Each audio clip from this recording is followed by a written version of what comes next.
Hi, love. Welcome back. Today, I want to talk about something tender, something subtle yet incredibly revealing. We often think we understand people through what they say, through their stories, their explanations, their histories. But the truth is, people don't always tell you their truth with words. A woman's past, especially her emotional past, rarely shows up in answers. It shows up in glitches, in the small pauses, and the little ways she shifts or pulls back. It's in how she flinches when there's silence that lasts a second too long, in how she might overreact when things get too still, too deep, too real. And here's what most men miss, and honestly, what many people miss. They try to ask about the past. They dig, they probe, they talk too much, not maliciously, of course, usually out of curiosity or even care. But here's the thing: when someone has been through things, especially a woman who's endured emotional hurt or betrayal, her body, her nervous system, her habits, they're already speaking. And the men who truly understand this, they don't interrogate. They observe. The stoic man, emotionally grounded, secure, patient, he doesn't rush to ask, "So, what happened to you?" Or, "What's your dating history like?" He knows, the second you ask that question, you risk losing something deeper than any story. You lose her sense of safety in your silence, and your presence. See, it's not about never knowing someone's story.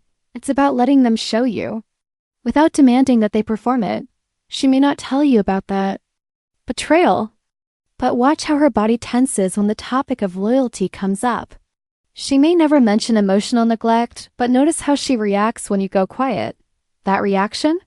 It's her nervous system remembering what her mind might be trying to forget. And here's where your emotional awareness becomes essential.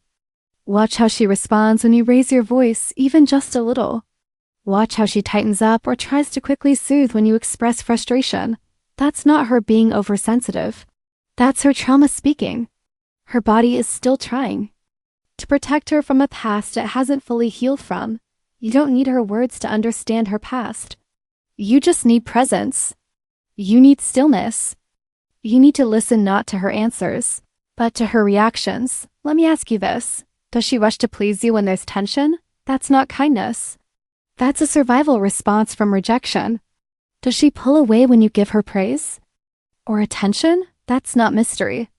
That's fear, maybe from being hurt after letting someone in. And when she says she values independence above all else, that's important, yes. But sometimes it's not just strength, it's a defense. She may have had to be independent because when she depended on someone, they let her down. The truth isn't in what she tells you. It's in the way she tells it or doesn't. It's in the habits, the micro-expressions, the apologies that come too quickly. The way she laughs but scans your face to make sure it's safe to do so. The way she holds back from receiving love, even when it's freely offered. So many of us are walking around carrying invisible scars. And we've learned how to hide them well. But our bodies. Our patterns. They don't lie. This is why emotional maturity matters. This is why patience matters. You can't rush someone into safety. You earn it by showing that you're safe over and over, with your calm, your consistency, your respect for what isn't said out loud. If you really want to know if a woman has been hurt, don't just listen to her words. Watch how she reacts when you don't text back right away. See what happens when you take up space without apologizing. Notice what she does when she's not in control. These are the moments when her nervous system is speaking. And if you're present enough, gentle enough, still enough, you'll hear it. This isn't about diagnosing someone or playing therapist. This is about compassionate awareness. Because when you learn to stop listening just for stories and start listening for patterns, for tension, for the space between the words, people reveal everything. And that's the real intimacy. That's the connection we all want, but only some are patient enough to earn. So be the safe place. Not the one who demands a confession, but the one who holds space long enough for the truth to gently unfold. You don't need to ask everything to know everything. You just have to listen differently. A woman who's still carrying pain doesn't need to tell you her story because she's already living it every single day. You won't hear it in a long speech or a detailed explanation. You'll see it in her eyes when the room falls. Quiet. In the way her body tenses at certain words. And how she leans away. Not because she wants to leave, but because a part of her still doesn't feel safe staying. And if you just By being present can bring stillness into her emotional storm. If you can stay calm in the chaos of what she's not saying, then her reactions will start writing the book for you. You don't need to ask. You just need to observe. Notice what awakens her anxiety, and what softens her. Notice what makes her shrink, and what allows her to breathe deeply. That's how you learn, quietly, powerfully, without ever needing to touch the question. Here's what else most people miss. She tells you everything when heimpi, when NDF, when hashchen. Here's what else most people miss. She tells you else people miss. She tells you everything when hatch. She thinks you're not listening, not because she's hiding, but because she's learned how to tell the truth quietly. When someone has spent years learning how to protect themselves, they don't always say, here's my pain. They'll whisper it, almost accidentally, into the spaces you leave open. And if you're too busy filling the air with your voice trying to impress her, entertain her, or comfort her, you'll miss the exact moment she opens the door. Because women don't confess when you ask. They confess when you don't. Single quotes T. It single quotes LL happen in the middle of a casual conversation, halfway through a story about a childhood friend, or maybe right after a laugh when her guard is just low enough to let something real slip through. She'll say something like, yeah, I don't really trust people like that anymore. Or maybe, I guess I just learned to handle everything myself. And then she move on. Change the subject. Smile. Like it was nothing, but that right there was everything. That wasn't random. That wasn't small talk. That was her entire emotional blueprint, handed to you in a single sentence, and most people miss it. They rush in to comfort her. They relate back to their own story. They try to fix it, probe deeper, ask for more, and in doing so, they ruin the moment. Because now she knows you're not strong enough to hold her truth without trying to solve it. But the man who is truly emotionally grounded, the stoic man, he doesn't interrupt. He doesn't overreact. He doesn't make it about him. He simply listens. He watches. He maybe nods or holds eye contact, but mostly, he just lets her sit in what she just said. Because he understands that a woman's unfiltered past doesn't come out when she's being interrogated. It comes out when she feels unguarded. And in those moments of unguarded presence, that's when everything is revealed. She'll talk about the guy who disappeared without warning, but she'd do it while joking about how ghosting is just normal now. She mentioned her dad used to leave the house whenever her mom cried, but only while describing how she avoids conflict. She won't say, I was abandoned. She'd say, I don't like relying on people. And that's the key. She's not trying to hide from you. She's testing whether you can hold space for her. Truth without needing to fix it. Most people listen for the loudest parts of someone's story. But what's real? What's raw? That comes out in the quiet. So if you truly care, don't look for her pain in her words. Don't look for it in her guarded laughter. Look for it in the way she shrugs off her own resilience. Look for it in the way she tells you without telling you what life taught her the hard way. And then don't rush in. Don't try to fix it. Don't make her explain it. Just be still. Be safe. Be strong enough to let her truth live in the space between you without needing to rescue it.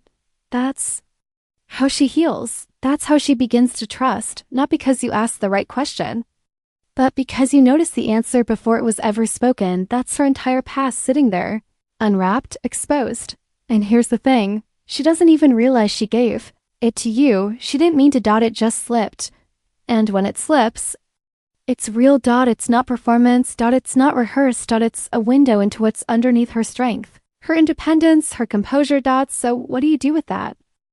You hold it, you file it in silence. You let it shape the way you treat her, the way you speak, the way you show up. But you never weaponize it. Never throw it back at her. Never use it in an argument. Never even bring it up unless she does, because the moment she realizes that you noticed the quiet thing she didn't even mean to say, something changes. You become dangerously attractive. Not because you're charming. Not because you're empathetic. But because you're tuned in. And that, my love, that makes her feel emotionally naked. Not in a threatening way, but in a way that makes her want to keep opening. She began telling you more, not because you asked, but because you earned it. With your stillness, with your presence.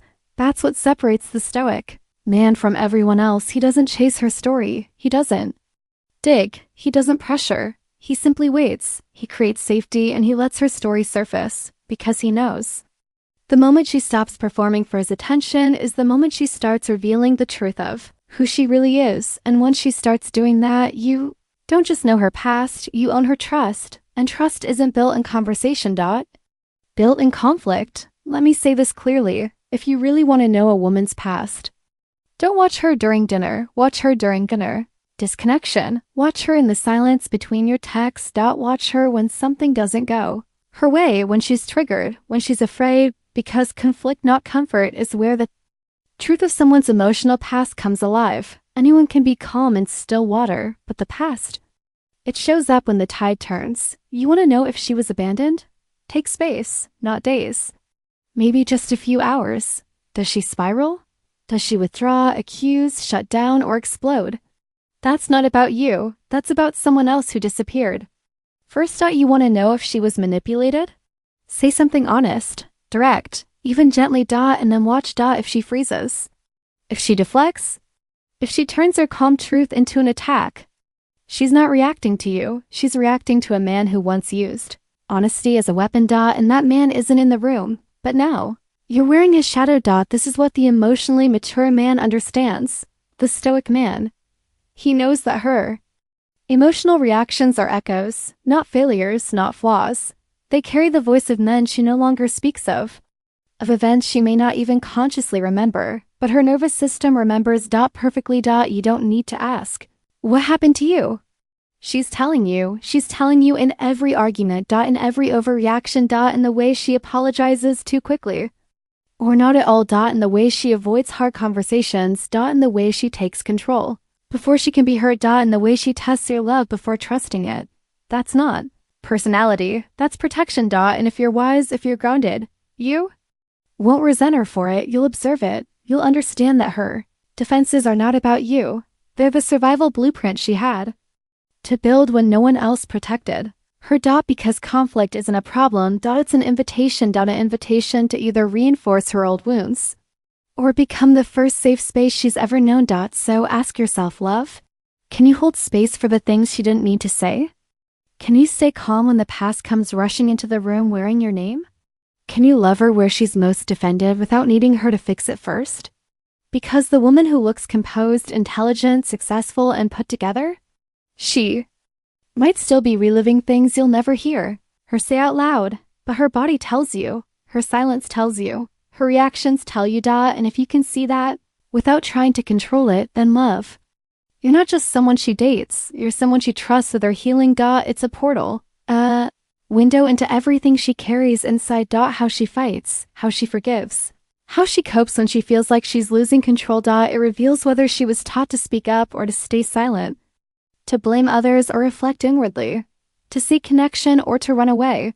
And most importantly, it shows you how she really sees you, not the version of you she hopes for, not the fantasy she's told herself, but the male presence she projects her deepest fears onto. That's powerful information if you're grounded enough to receive it, because most men, when faced with that rawness, they shut down or they fight back. But the stoic man? He stays still. He watches. He listens between the yelling and the chaos. He feels the wound behind the words, because now he's not hearing her scream, I don't need you. He's hearing her past scream, please don't leave me first. And that's when the entire map of her history unfolds right in front of you. And the best part? You didn't have to ask. You didn't have to dig or push. You simply watched her lose composure, and you stayed composed. And in that stillness, you didn't just learn her story, you earned her respect. Because the moment she realizes you're not afraid of her chaos, she stops hiding it. She starts giving you the parts of herself no one else has ever stayed long enough to receive. You'll never find her truth in what she says. You find it in what she avoids. In the silence between her confessions. In the way she tests your stillness just to see if you'll break like someone else once did. The way she fights? It's not just emotion. It's memory trying to protect her. And when you observe instead of react, you become the first man who isn't just safe. You become uncharted territory. Because the men who came before you, they tried to fix her, but you didn't. You saw her, and that's what she remembered, not the conversations. But the moment she realized you already knew everything about her, without her needing to say a single word. So if you're done begging for honesty and you're ready to feel it without asking, comment below. I listen between the lines. Like this video if you'll never see conflict The same way again, subscribe if you're done with surface level games and you're ready to master the art of stoic awareness. And share this with the men who ask too many questions and hear too few answers, because her story isn't hidden. It's right in front of you. If you're still enough to see.